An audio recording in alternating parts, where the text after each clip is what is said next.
Un cri dans l'ombre déchire le silence d'un tribunal corrompu. Serez-vous prêt à entendre la vérité? Dans la chaleur étouffante d'un tribunal d'Atlanta, l'officier Caleb Thorne, drapé de son arrogance, crache son venin raciste sur Arya Steele, une femme noire qu'il juge insignifiante. Sale négresse, retourne dans ton ghetto, hurle-t-il, arrachant son col avec une brutalité qui fait frémir la salle. Les spectateurs, figés, retiennent en leur souffle, tandis que Thorne, riant, la traîne comme une marionnette, convaincu qu'elle n'est qu'une ombre sans pouvoir. Mais il ignore qu'Arya, sous son apparence discrète, est une agente fédérale, un poignard invisible prêt à frapper. Chaque insulte, chaque geste violent est un clou de plus dans son propre cercueil, car Arya détient un dossier explosif, des preuves accablantes de la corruption de Thorne et de ses complices. Dans un éclat de rage, elle glisse un micro caché sous sa manche, enregistrant en secret ses moqueries racistes. Ce tribunal, temple de l'hypocrisie, devient le théâtre d'une révolte imminente. La fureur d'Arya, contenue mais incandescente, promet de réduire en cendres ce système pourri. Cette scène n'est pas qu'un affront. C'est un défi lancé à l'injustice, une étincelle qui embrasera Atlanta. Avant de plonger dans ce récit brûlant, si cette histoire d'injustice et de courage vous touche, laissez un commentaire avec le chiffre 1 et abonnez-vous à la chaîne pour ne rien manquer. Si elle ne vous convainc pas, un petit like nous aidera quand même. Et surtout, restez jusqu'à la fin. Un rebondissement choquant vous attend. Une révélation qui pourrait changer votre regard sur la justice. Partagez vos pensées dans les commentaires pour rejoindre la lutte contre l'injustice. Dans l'obscurité d'une chambre minuscule, loin des regards indiscrets d'Atlanta, Arya Steele, les yeux fixés sur un carnet usé, retrace les cicatrices d'un passé qui brûle encore. La lumière pâle d'une lampe de bureau éclaire à peine son visage, où la colère se mêle à une détermination implacable. Ce n'est pas seulement une agente fédérale qui se tient là, mais une femme consumée par une quête de justice, forgée dans la douleur d'une perte irréparable. Son frère, Malcolm Steele, un journaliste audacieux, avait osé défier le système en dénonçant les brutalités racistes de la police d'Atlanta.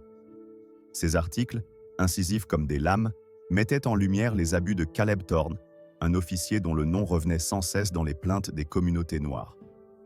Mais Malcolm avait payé le prix ultime. Une nuit, Thorne l'avait arrêté sous un prétexte fallacieux, trouble à l'ordre public, avant de le rouer de coups dans une cellule isolée. Le rapport officiel parlait d'une altercation, mais Arya savait la vérité. Son frère avait été assassiné pour avoir brandi la plume contre l'injustice. Cette nuit-là, sous un ciel d'Atlanta lourd de silence, elle avait juré sur sa tombe de faire tomber ceux qui l'avaient réduit au néant. Chaque mot griffonné dans ce carnet, chaque date, chaque témoignage qu'elle recueille, est un cri étouffé qui résonne dans son cœur. Malcolm n'était pas seulement un frère, il était le miroir de sa propre révolte, un esprit libre qui refusait de plier face à l'oppression. Arya se souvient de leurs soirées à débattre, lui avec son rire contagieux, elle avec son sérieux d'adolescente. Il lui parlait de la vérité comme d'un feu qu'on ne peut éteindre, même sous les cendres. Mais ce feu s'était éteint trop tôt, et avec lui, une partie d'Arya. La rage qui l'anime n'est pas aveugle. Elle est précise, calculée, comme une tempête qui se prépare à tout balayer. Elle ne cherche pas la vengeance, mais une justice si éclatante qu'elle forcera le monde à regarder en face les horreurs qu'il préfère ignorer. Chaque nuit, seule dans cette pièce, elle relit une lettre inachevée de Malcolm, trouvée dans ses affaires après sa mort. « Arya, si je tombe, ramasse la plume, ne les laisse pas gagner. » Ces mots sont devenus son mantra, gravés dans son âme comme une promesse sacrée. Pour honorer cette promesse, Arya a choisi un chemin semé d'embûches. Après la mort de Malcolm, elle a abandonné ses rêves d'enseignante pour plonger dans le monde impitoyable de la justice. Elle a étudié le droit, non pour plaider dans les salles d'audience, mais pour comprendre comment le système protège ses propres monstres. Chaque diplôme, chaque heure passée à décrypter des dossiers judiciaires était un pas de plus vers son but. Elle a rejoint le bureau de l'inspecteur général, non par ambition, mais parce que c'était la seule voie pour pénétrer les entrailles du système. Là, elle a découvert un réseau de corruption où Thorne n'était qu'un pion, manipulé par des figures comme le juge Elias Vaughn, qui fermait les yeux sur les plaintes des Noirs pour préserver l'ordre. Les dossiers qu'elle a exhumés, des affaires étouffées, des vidéos effacées, des témoignages ignorés, révélaient une vérité accablante. À Atlanta, La justice était une façade, un théâtre où les victimes noires étaient systématiquement réduites au silence. Mais Arya ne s'est pas contentée de collecter des preuves. Elle a innové, utilisant des méthodes audacieuses pour contourner la surveillance du système. Dans un élan de génie, elle a conçu un dispositif crypté, dissimulé dans un vieux médaillon qu'elle porte autour du cou, capable d'enregistrer des conversations à distance. Ce bijou, hérité de Malcolm, est devenu son arme secrète, capturant les murmures des puissants dans les couloirs du tribunal.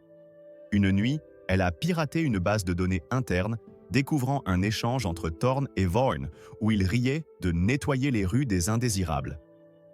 Ce fichier, sauvegardé sur une clé USB qu'elle garde cousue dans la doublure de son manteau, est une bombe à retardement. Chaque clic, chaque mot capturé, alimente sa fureur, une colère qui ne faiblit pas mais s'aiguise comme une lame. Cette quête n'est pas sans coût. Arya vit dans l'ombre, coupée de tout lien personnel. Elle n'a pas d'amis, pas de famille à appeler.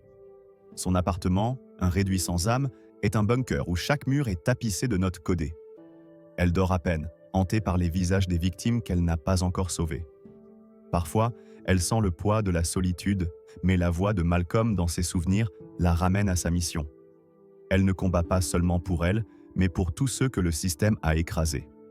Sa colère est un feu sacré, un brasier qui consume le doute et illumine son chemin. Elle sait que le tribunal d'Atlanta n'est que le début. Thorne, Vaughn et leurs complices tomberont, non parce qu'elle les hait, mais parce qu'elle refuse que leur monde survive. Arya Steele n'est pas une héroïne, elle est une tempête, et son heure approche. Sous les néons blafards d'un bureau anonyme au cœur d'Atlanta, Arya Steele se fond dans l'ombre, invisible aux yeux d'un système qui ne voit en elle qu'une silhouette sans importance. Loin de la chambre où elle ressasse la mémoire de son frère, elle endosse ici un masque, celui d'une employée administrative insignifiante, une ombre parmi les ombres glissant entre les piles de dossiers et les murmures des couloirs judiciaires. Mais sous cette façade, son cœur bat au rythme d'une colère incandescente, une fureur qui ne demande qu'à exploser. Arya n'est pas une simple gratte-papier. Elle est une agente fédérale du bureau de l'inspecteur général, infiltrée dans les entrailles du tribunal d'Atlanta pour déterrer les secrets sordides de Caleb Thorne et du juge Elias Vaughn. Ces hommes, piliers d'un système pourri, orchestrent une machinerie de corruption qui écrase les voix des Noirs, manipulant les procès pour protéger leurs privilèges. Chaque pas qu'Arya fait dans ce dédale bureaucratique est un défi lancé à leur pouvoir, un cri silencieux contre l'injustice qui a tué son frère et tant d'autres. Son identité secrète est une arme à double tranchant. Pour survivre, elle doit jouer le jeu, courber l'échine face aux remarques racistes des collègues qui la toisent avec mépris, la surnommant « la fille du ghetto » derrière son dos. Mais chaque insulte alimente sa détermination. Elle passe ses journées à trier des archives, à mémoriser des numéros de dossiers, à repérer les anomalies que personne d'autre ne voit. Une nuit, alors que le tribunal est désert, elle découvre un tiroir scellé dans une salle d'archives oubliée. À l'intérieur, un registre manuscrit, marqué d'une encre rouge, « Cas sensible, ne pas ouvrir ». Les pages jaunies listent des dizaines de plaintes déposées par des Noirs, toutes classées sans suite. Chaque entrée porte la signature de Vaughn, et plusieurs mentionnent Thorne comme premier officier sur les lieux. Ce registre, un tombeau de vérité étouffée, est la clé qu'Arya attendait. Elle le photographie en secret, ses mains tremblant non de peur, mais d'une rage qui menace de la consumer. Pour protéger sa couverture, Arya adopte des ruses dignes d'un roman d'espionnage. Elle utilise un stylo à encre invisible, offert par Malcolm lors de son premier article publié, pour noter les codes d'accès qu'elle subtilise. Ce stylo, un vestige de leur lien fraternel, devient son talisman, un lien tangible avec la mission qu'il lui a léguée. Une fois, alors qu'elle transmet des données cryptées via un réseau sécurisé, elle échappe de justesse à un garde qui patrouille dans les couloirs. Son cœur cogne, mais elle se glisse dans un placard, retenant son souffle tandis que l'homme passe à quelques centimètres. Ce moment, où la mort semble frôler son épaule, ne fait qu'aiguiser sa résolve. Elle n'a pas le droit d'échouer, pas quand tant de vies dépendent de son audace. Chaque fichier qu'elle pirate, chaque conversation qu'elle enregistre avec son médaillon crypté est un coup porté à l'édifice que Thorne et Vaughn ont bâti sur le sang des innocents. Mais la mission d'Arya va au-delà de la simple collecte de preuves. Elle traque les rouages d'un système qui ne se contente pas d'ignorer les victimes, mais les efface délibérément. Elle découvre que Vaughn a mis en place un protocole officieux. Les plaintes impliquant des Noirs sont systématiquement redirigées vers un comité d'évaluation fantôme, où elles sont enterrées sous des prétextes administratifs.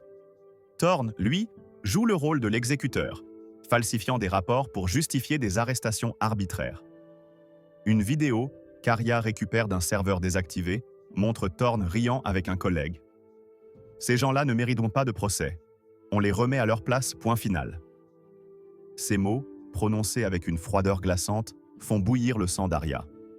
Elle serre les poings, ses ongles s'enfonçant dans ses paumes, jurant que cette arrogance sera leur chute. Le danger est omniprésent. Une fois, un informaticien du tribunal, soupçonneux, tente de tracer ses connexions numériques. Arya, anticipant l'attaque, redirige le signal vers un serveur factice, mais l'incident lui rappelle qu'elle marche sur une corde raide. Elle vit avec la peur constante d'être démasquée, mais cette peur ne l'arrête pas. Elle la galvanise. Chaque nuit, elle met à jour un journal crypté, caché dans une boîte à musique que Malcolm lui avait offerte pour ses 16 ans. Ce journal n'est pas seulement un recueil de preuves, c'est un testament, une promesse qu'elle laissera une trace, quoi qu'il arrive. Si elle tombe, d'autres ramasseront la plume, comme elle l'a fait pour son frère. Sa colère, loin de s'éteindre, grandit avec chaque injustice qu'elle découvre, un brasier qui éclaire son chemin dans l'obscurité. Arya sait que son combat est plus grand qu'elle. Elle ne se bat pas seulement pour Malcolm, mais pour tous ceux dont les noms ont été rayés des registres, dont les cris ont été étouffés par des murs de silence. Chaque dossier qu'elle sauve des flammes de l'oubli est un acte de rébellion, un défi lancé à un système qui croit pouvoir écraser les faibles impunément.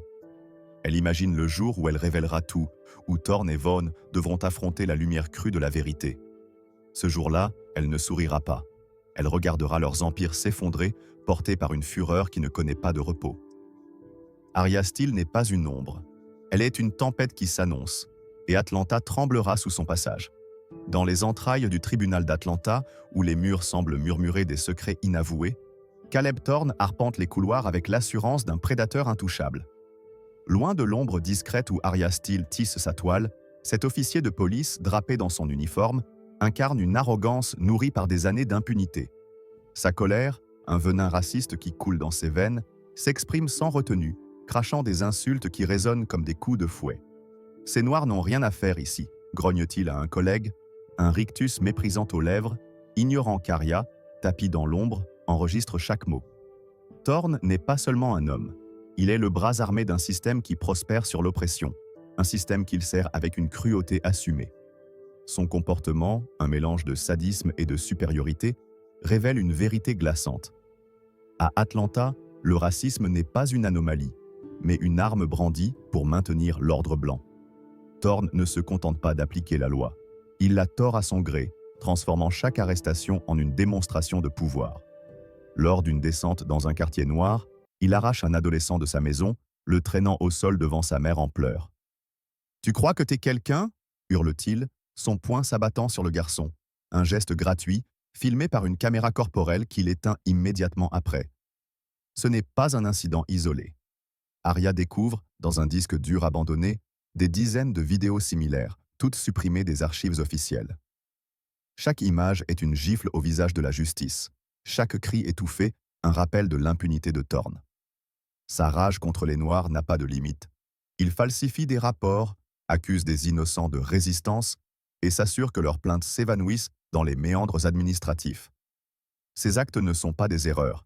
Ils sont sa signature, un manifeste de haine gravé dans les vies qu'il brise. Ce qui rend Thorne particulièrement dangereux, c'est sa capacité à opérer sous le couvert de la légalité. Il rédige ses rapports avec une précision chirurgicale, chaque mot choisi pour justifier ses abus. Une nuit, Arya intercepte un échange crypté entre Thorne et un subalterne. Si quelqu'un pose des questions, dit que le suspect était agressif. Ça passe toujours. Cette froideur, cette assurance qu'il est au-dessus des lois, fait bouillir le sang d'Arya. Elle serre son médaillon, où chaque enregistrement est une arme, et jure que cette arrogance sera sa perte. Mais Thorne ne se doute de rien. Lors d'une réunion informelle dans un bar près du tribunal, il plaisante avec des collègues, riant de la racaille qu'il a remise à sa place. Arya, déguisée en serveuse, glisse un micro sous leur table, capturant des aveux qui feront trembler les fondations du système. Ce moment, où il se croit invincible, est le début de sa chute. Pourtant, l'audace de Thorne atteint son paroxysme dans des actes d'une cruauté presque théâtrale. Lors d'une audience publique, il interrompt une femme noire qui témoigne contre un collègue, l'accusant de mentir avec des mots cinglants. « Ton genre ne sait que fabuler ». La salle, pétrifiée, n'ose réagir, mais Arya, dans la foule, enregistre tout. Ce n'est pas seulement une insulte, c'est une déclaration de guerre contre ceux qu'il juge inférieurs. Une fois, il va jusqu'à détruire un mémorial improvisé dans un quartier noir dédié à une victime de brutalité policière, piétinant des fleurs et des photos sous les yeux des habitants. Cet acte, filmé par un passant et récupéré par Arya, devient une preuve accablante. Chaque geste de Thorne est un défi, un pari qu'il ne sera jamais tenu pour responsable. Sa fureur raciste, loin de s'apaiser, s'amplifie, comme s'il cherchait à provoquer le destin. Le danger pour Arya est constant. Thorne, suspicieux, commence à remarquer des anomalies dans les archives. Une fois, il la surprend dans un couloir, son regard perçant la transperçant. « T'es qui, toi » grogne-t-il, son souffle lourd de menace. Arya, le cœur battant, improvise une excuse, mais elle sait que le temps presse. Elle renforce ses précautions, utilisant un parfum spécial pour brouiller les chiens de détection lors de ses intrusions nocturnes. Chaque mission est un pari mortel, mais sa colère, un feu inextinguible, la pousse à continuer. Elle imagine le jour où Thorne devra affronter ses victimes, où son rictus s'effacera sous le poids de la vérité. Ce jour-là, elle ne cherchera pas la pitié. Elle exigera que justice soit rendue, non pour apaiser sa rage, mais pour redonner une voix à ceux qui la réduisent au silence. Thorne n'est pas seul dans sa croisade. Il s'appuie sur un réseau de complices, des officiers qui partagent ses préjugés, des greffiers qui falsifient des documents, et Elias Vaughn, le juge qui bénit ses exactions d'un silence complice. Ensemble, ils forment une forteresse d'injustice. Mais Arya, avec sa plume et son médaillon, est une fissure dans leur mur. Chaque preuve qu'elle accumule est un cri de révolte, un pas vers l'effondrement de leur empire. Sa fureur, celle d'une femme noire défiant un système qui l'a trahi, est une force que Thorne ne peut comprendre. Il croit dominé par la peur, mais Arya, elle, transforme la peur en puissance, la douleur en arme. Le tribunal d'Atlanta n'est plus un sanctuaire pour lui. C'est un champ de bataille, et la tempête qu'elle prépare déferlera bientôt. Au sommet de la hiérarchie judiciaire d'Atlanta, dans un bureau aux vitres opaques où la lumière semble se plier à son autorité, le juge Elias Vaughn trône comme un monarque intouchable, son silence plus tranchant qu'un verdict. Loin des couloirs où Caleb Thorne déverse son venin raciste, Vaughn incarne une menace plus insidieuse, celle d'un système qui étouffe la vérité sous un vernis de légalité. Alors qu'Arya Steele, dans l'ombre, tisse sa toile de preuve contre ce réseau de corruption, chaque geste de Vaughn attise sa fureur, une colère volcanique prête à faire s'effondrer cet édifice d'injustice. Ce n'est pas seulement un juge, c'est le gardien d'un ordre où les voix noires sont systématiquement écrasées, et son mutisme face aux exactions de Thorne n'est pas une négligence mais une complicité froide, calculée, qui fait bouillir le sang d'Arya. Chaque dossier qu'elle exhume, chaque plainte enterrée sous sa signature, est un cri étouffé qui alimente sa révolte, une rage si intense qu'elle pourrait consumer Atlanta tout entière. Vaughn n'a pas besoin de hausser le ton pour imposer sa loi. Son pouvoir réside dans une autorité glaciale, un regard qui pétrifie, une phrase laconique qui scelle un destin. Lors d'une audience, une mère noire, les yeux rougis, implore justice pour son fils, accusé à tort par Thorne. Vaughn, impassible, rejette sa requête d'un irrecevable sec, son stylo griffonnant à peine une note, comme si cette vie ne méritait pas plus. Mais Arya découvre la vérité cachée. En piratant un serveur désactivé, elle met la main sur un courriel où Vaughn ordonne à un greffier de « faire disparaître » les traces d'une affaire similaire. « Pas de dossier, pas de scandale », écrit-il, une phrase qui frappe Arya comme un coup de poignard. Ce n'est pas un simple abus de pouvoir, c'est une stratégie méthodique pour protéger un système raciste, et cette révélation fait jaillir en elle une indignation incandescente. La duplicité de Vaughn s'étend à un réseau de complices qui exécutent ses ordres dans l'ombre. Les greffiers falsifient les archives, les avocats baissent la tête et les fonctionnaires détournent le regard, tous soumis à la peur qu'il inspire. Arya découvre une salle secrète au sous-sol du tribunal, verrouillée par un code qu'elle craque après des nuits blanches de travail.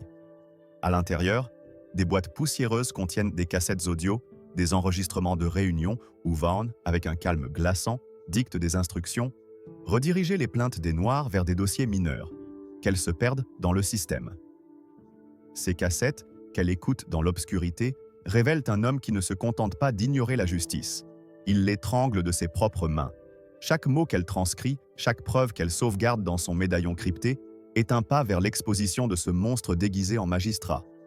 Mais Vaughn ne se limite pas à protéger Thorne. Il orchestre une machine plus vaste où les plaintes pour brutalité policière sont systématiquement classées sans suite. Une fois, Arya intercepte une conversation où il plaisante avec un procureur. Si on laisse ces gens-là parler, Atlanta deviendra ingouvernable. Ces mots, prononcés avec une arrogance désinvolte, sont une gifle pour Arya, un rappel que ce système ne voit les Noirs que comme une menace à contenir. Elle décide alors de frapper plus fort. Lors d'une audience publique, elle glisse un micro-miniature dans un dossier que Vaughn consulte, capturant ses murmures à un assistant. « Assurez-vous que l'affaire Jackson disparaisse. Thorne a déjà assez de problèmes. » Cet enregistrement, qu'elle sauvegarde dans une montre à double fond héritée de Malcolm, devient une arme fatale, un éclat de vérité qui pourrait faire s'effondrer son empire. Le danger pour Arya est omniprésent. Vaughn, méfiant, commence à suspecter une fuite. Une nuit, il ordonne une fouille surprise des bureaux, et Arya échappe de justesse à la découverte en cachant ses notes dans un conduit d'aération. Son cœur bat à tout rompre, mais sa colère l'emporte sur la peur. Elle imagine le moment où Vaughn devra affronter ses victimes, où son masque de respectabilité tombera. Ce jour-là, elle ne cherchera pas à savourer sa chute. Elle exigera que justice soit rendue, non pour apaiser sa rage, mais pour redonner une voix à ceux qui la réduit au néant. Chaque risque qu'elle prend, chaque intrusion dans les archives, est un acte de défi, un cri silencieux contre un homme qui croit pouvoir manipuler la vérité impunément. La complicité de Vaughn avec Thorne n'est que la partie visible de l'iceberg. Il s'appuie sur un réseau de fidèles, des fonctionnaires qui effacent des preuves, des avocates qui retirent leurs plaintes sous pression. Arya découvre une liste codée, cachée dans un livre de droit de sa bibliothèque, nommant les membres de ce cercle fermé. Chaque nom est une blessure, chaque lien une preuve de plus que ce système est pourri jusqu'à la moelle. Sa fureur, celle d'une femme noire défiant un ordre qui l'a trahi, est une force que Vaughn ne peut concevoir. Il croit régner par la peur, mais Arya transforme cette peur en carburant, la douleur en lame. Le tribunal d'Atlanta, sous son vernis de grandeur, n'est plus qu'une arène où la vérité et la corruption s'affrontent, et la tempête qu'Arya prépare est sur le point d'éclater. Dans l'arène surchauffée du tribunal d'Atlanta, où chaque mot résonne comme un coup de marteau, Arya Steele se tient droite, un volcan de colère prêt à entrer en éruption. Loin du bureau feutré, où Elias Vaughn ourdit ses complots dans l'ombre, ce moment est l'apogée de sa lutte, une confrontation publique où la vérité doit éclater ou périr. Alors que Caleb Thorne, l'officier raciste, parade encore avec son arrogance et que Vaughn observe depuis son trône judiciaire, Arya, sous son masque d'employée discrète, s'apprête à briser leur empire. Sa fureur, nourrie par le souvenir de son frère Malcolm et des innombrables victimes du système, est une lame affûtée, prête à trancher les chaînes de l'injustice. Ce n'est pas seulement une femme face à un tribunal, c'est une tempête face à un édifice pourri, et chaque seconde qui passe fait monter la tension, transformant la salle en un champ de bataille où la vérité et le mensonge s'affrontent dans un éclat de tonnerre. Le moment décisif survient lors d'une audience publique, bondée de journalistes et de spectateurs, où Thorne, accusé d'abus de pouvoir, se pavane, sûr de son impunité. Arya, assise au fond de la salle, sent son cœur battre à tout rompre. Elle a attendu ce moment, préparé chaque détail. Lorsqu'un avocat tente de discréditer une victime noire, Arya se lève, sa voix tranchant le brouhaha comme un éclair. « Je demande à présenter une preuve », lance-t-elle, brandissant une clé USB contenant un enregistrement explosif. La salle se fige, les regards convergent envers elle. Vaughn, derrière son pupitre, plisse les yeux, un instant déstabilisé, mais il ne peut arrêter ce qui vient. Arya connecte la clé à un projecteur, et la voix de Thorne résonne, froide et méprisante. On nettoie les rues des Noirs, Vaughn s'occupe du reste. Puis celle de Vaughn, glaciale. Pas d'appel, pas de traces. Un silence de mort s'abat, suivi d'un grondement de stupeur. Les journalistes griffonnent frénétiquement, les caméras zooment, et la salle explose en murmures indignés. Ce n'est pas un simple enregistrement, c'est une déflagration. Arya, immobile, fixe Thorne, dont le visage blêmit, ses mains tremblant sur la table. Vaughn, pour la première fois, perd son masque d'impassibilité, ses doigts crispés sur son stylo. Mais Arya ne s'arrête pas là. Dans un geste audacieux, elle projette une vidéo qu'elle a récupérée d'un serveur piraté. Thorne, dans une ruelle, frappant un adolescent noir, riant tandis que la victime s'effondre. « Ça t'apprendra à lever les yeux !» grogne-t-il. La foule hurle, des spectateurs se lèvent, et un journaliste crie « C'est inadmissible !» Arya, impassible, laisse la vérité parler. Mais à l'intérieur, sa rage bouillonne, un feu qui consume des années de silence imposé. Ce moment n'est pas seulement une accusation, c'est une révolte, un cri pour toutes les vies brisées par ces hommes. Pour intensifier l'impact, Arya a orchestré une surprise. Avant l'audience, elle a envoyé anonymement des copies de l'enregistrement à 3 rédactions, avec une note « Diffusez ceci si je ne sors pas libre ». Cette assurance, un pari risqué, garantit que la vérité ne sera pas étouffée, même si Vaughn tente de l'arrêter. Lorsque les haut-parleurs du tribunal crachent les voix des coupables, des écrans à l'extérieur, piratés par un allié d'Arya, diffusent simultanément la vidéo. Atlanta, figé, regarde Thorne et Vaughn démasqués, leurs crimes exposés au grand jour. La foule dehors scande « Justice !» Et la pression monte, un raz-de-marée que le tribunal ne peut contenir. Arya, au centre de la salle, sent la menace planer. Un garde s'approche, mais la foule, galvanisée, forme un bouclier humain autour d'elle. Ce n'est pas seulement son combat, c'est celui de tous ceux qui ont été réduits au silence. Le danger est palpable. Vaughn, dans un geste désespéré, tente de faire évacuer la salle, mais les journalistes refusent de bouger, leurs caméras braquées sur lui.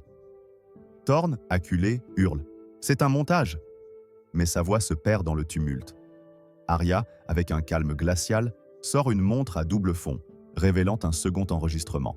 Une conversation où Vaughn ordonne la destruction d'un dossier. « Faites-le disparaître, comme pour le gamin de Southside », dit-il.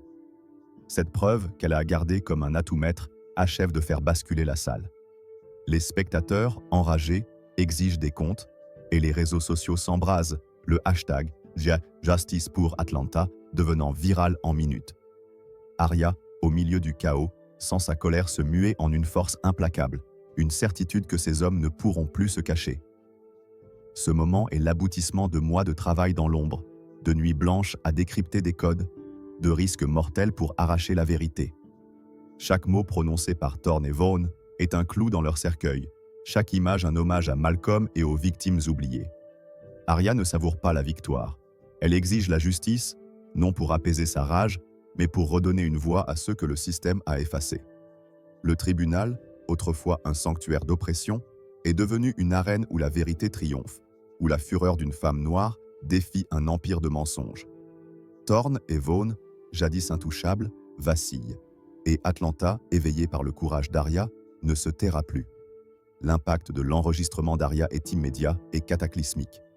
Thorne, jadis intouchable, est menotté au cœur du tribunal, son visage blême figé dans un mélange de panique et d'incrédulité. Les caméras capturent chaque seconde de sa chute, tandis que la foule scande « Justice !» à l'unisson. Vaughn, acculé, tente une sortie discrète par une porte latérale, mais les journalistes, tels des vautours, le traquent, leur flash illuminant son expression hagarde. Dans un geste désespéré, il abandonne son dossier sur le pupitre, laissant derrière lui un testament de sa culpabilité. Mais Arya, avec une audace qui frôle la provocation, a prévu ce moment. Elle a caché un traceur GPS dans le dossier, un dispositif minuscule qu'elle a conçu à partir de pièces récupérées dans un marché clandestin d'Atlanta. Lorsque Vaughn tente de détruire les documents dans un hôtel à l'écart, les autorités, alertées par le signal, l'interceptent, saisissant des preuves accablantes, des notes manuscrites détaillant des pots de vin et des ordres de falsification. Ce coup de maître, orchestré dans l'ombre, scelle son destin. La ville s'embrase. Les réseaux sociaux explosent sous le hashtag Justice pour Atlanta, qui devient un cri de ralliement mondial. Des manifestations spontanées éclatent, des pancartes brandissant les visages des victimes de Thorne et Vaughn. Arya, toujours dans l'ombre, transmet anonymement d'autres preuves aux médias, des vidéos de brutalité policière, des courriels où Vaughn ordonne la suppression de plaintes, et même un enregistrement où Thorne se vante de « casser du noir » pour l'exemple. Ces révélations, diffusées en boucle, transforment l'indignation en un mouvement inarrêtable. Une nuit, un groupe d'activistes piratent les écrans géants du centre-ville, projetant la vidéo de Thorne frappant un adolescent, accompagné d'un message « Plus jamais ». Arya, depuis un café discret, regarde la scène, ses poings serrés, sa rage intacte. Elle ne savoure pas la victoire. Elle sait que chaque preuve est un hommage à Malcolm, un pas vers la justice qu'il n'a jamais reçue. Mais le système ne s'effondre pas sans lutter. Les alliés de Vaughn, tapis dans les hautes sphères, tentent de discréditer Arya. Une campagne de diffamation la dépeint comme une agitatrice manipulée par des forces extérieures. Un soir, un inconnu glisse une note menaçante sous sa porte. « Arrête, ou ta famille paiera ». Arya, loin de plier, renforce ses défenses. Elle utilise un brouilleur de signal artisanal pour protéger ses communications et déménage dans un appartement secret, un bunker où chaque mur est tapissé de cartes et de notes codées. Cette menace, loin de l'intimider, attise sa fureur. Elle imagine Malcolm, seul dans sa cellule, et jure que personne d'autre ne subira ce sort. Dans un acte de défi, elle envoie un dernier fichier aux médias, une liste de donateurs ayant financé les campagnes de Vaughn, prouvant que son pouvoir reposait sur un réseau de corruption. Cette révélation force le gouverneur à lancer une enquête fédérale, un séisme qui ébranle les fondations du système judiciaire d'Atlanta. L'enquête fédérale, déclenchée sous la pression publique, devient un tournant historique. Des agents fouillent les bureaux du tribunal, saisissant des serveurs et des dossiers cachés. Des greffiers, jadis complices, craquent sous la pression, livrant des témoignages accablants contre Vaughn. Thorne, en détention, tente de négocier, mais ses aveux, enregistrés à son insu par un gardien rallié à la cause d'Arya, le condamnent davantage. Les victimes, enfin entendues, défilent dans des audiences publiques. Une mère, dont le fils a été battu par Thorne, prend la parole, sa voix brisée mais ferme. « Mon enfant n'était pas un criminel. Il était un rêveur, comme votre frère, Arya. » Ces mots, capturés par les caméras, touchent le cœur de la nation. Arya, cachée dans la foule, sent une larme couler, non de tristesse, mais d'une colère transformée en espoir. Chaque témoignage est une victoire, un clou de plus dans le cercueil d'un système qui a trop longtemps prospéré sur le silence. Alors que l'onde de choc de la révolte continue de secouer Atlanta, un nouveau jour se lève sur une ville transformée, où les murmures des opprimés deviennent des cris de liberté. Loin des salles d'audience où elle a défié l'injustice, Arya Steele choisit un autre champ de bataille, un lieu où la justice ne s'impose pas par des combats spectaculaires, mais par une écoute sincère et quotidienne. Dans un quartier modeste du sud d'Atlanta, elle fonde le Centre des Voix retrouvées, un refuge pour ceux que le système a abandonnés. Ce n'est pas un palais de marbre, mais un espace simple, avec des murs peints par des artistes locaux et des étagères remplies de dossiers sauvés de l'oubli. Chaque jour, Arya s'installe à un bureau près de l'entrée, un stylo à la main, prête à écouter les histoires des victimes. Une grand-mère arrêtée pour avoir protesté contre une expulsion, un adolescent accusé à tort pour un regard jugé provoquant, une femme dont la plainte pour discrimination a été ignorée. Sa colère, jadis un volcan, est désormais un feu constant, un guide qui éclaire ceux qu'elle aide. Le centre devient un symbole d'espoir, mais sa création n'est pas sans obstacle. Les anciens alliés de Vaughn tentent de le faire fermer, invoquant des violations administratives. Une nuit, des vandales saccagent l'entrée, taguant des insultes racistes sur les murs. Arya, arrivée à l'aube, ne cède pas. Elle organise une veillée communautaire où les habitants repeignent les murs avec des portraits de Malcolm et d'autres victimes, transformant la haine en résistance. Ce moment, capturé par un journaliste local, devient viral, attirant des bénévoles de tout le pays. Des étudiants en droit, inspirés par le courage d'Arya, affluent pour aider, apprenant que la justice ne se trouve pas toujours dans les salles d'audience, mais dans les petites victoires quotidiennes. Une bénévole, une ancienne greffière licenciée pour avoir refusé de falsifier un dossier, confie à Arya. « Vous m'avez appris que le silence est une prison. Maintenant, je parle. » Ces mots renforcent la détermination d'Arya, un rappel que son combat transcende sa propre douleur. Arya ne cherche ni gloire ni reconnaissance. Lorsqu'une cérémonie est organisée pour l'honorer, elle décline l'invitation, envoyant une lettre manuscrite Je n'ai pas lutté pour des médailles, mais pour que personne ne vive ce que mon frère a enduré. Cette lettre, lue publiquement, devient un manifeste inspirant des centres similaires à travers le pays. Mais Arya reste fidèle à Atlanta, où elle continue d'écouter, de documenter, de se battre. Une nuit, elle découvre une boîte laissée anonymement devant le centre, contenant des cassettes audio de plaintes oubliées, accompagnées d'une note « Pour Malcolm et pour vous ». Ce geste, un écho de son propre courage, ravive sa fureur, non contre ses ennemis, mais contre l'injustice elle-même. Elle imagine Malcolm, sourire aux lèvres, approuvant son combat, et cette vision la pousse à persévérer. Le Centre des Voix retrouvées n'est pas seulement un lieu d'aide. C'est un mémorial vivant, un espace où les histoires ne sont plus effacées. Arya, avec son stylo et sa mémoire, devient la gardienne de ses voix, une femme noire qui a transformé sa douleur en lumière. Chaque dossier qu'elle traite, chaque main qu'elle serre, est un acte de rébellion contre un système qui a tenté de l'écraser. Sa colère, désormais canalisée, est une force qui inspire, qui unit, qui reconstruit. Atlanta, jadis un bastion d'oppression, devient un phare d'espoir. Et Arya, sans jamais chercher à être une héroïne, incarne une vérité simple. La justice naît lorsque les silences sont brisés, lorsque les oubliés sont nommés, lorsque la rage devient un cri pour un monde meilleur.